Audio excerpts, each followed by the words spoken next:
এবং অনেকে অনেকে বলে যে আমাদের দেশের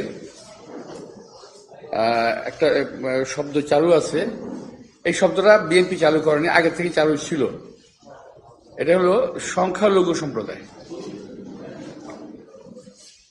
এবং আমার মনে হয় এটা সম্পর্কে আমাদের নেত্রী, দেশনেত্রী বেগম খালেদা জিয়া সবচেয়ে প্রথম উনি প্রবেশ করেছেন যে না, এরা সময় সকলেই বাংলাদেশের নাগরিক, কোনো সংখ্যালঘু কোনো সংখ্যাগরিষ্ঠ কেউ নাই, আমরা সবাই বাংলাদেশের নাগরিক, আমরা বাংলাদেশি।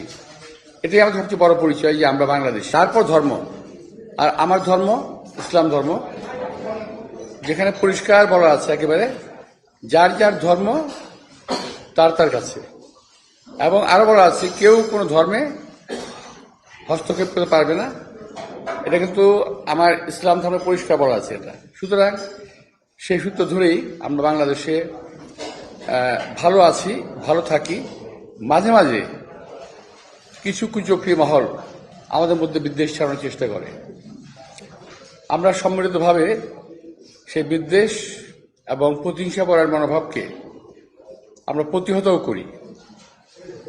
বিশেষ করে বিগত সরকারের সময় আমরা দেখেছি বরাবর তারা কয়েকটি সম্প্রদায়কে টার্গেট করতো যে এরা হলো তাদের ভোট ব্যাংক। এবং আমি মনে করি এই কথাটুকু বলে, ভোট ব্যাংক বলে এই সম্প্রদায়কে, যাদেরকে লক্ষ্য করে কথাটা বলা হয়, তাদেরকে আসলে ইনডাইরেক্টলি ইনসাল্ট করা হয় বলে আমি মনে করি।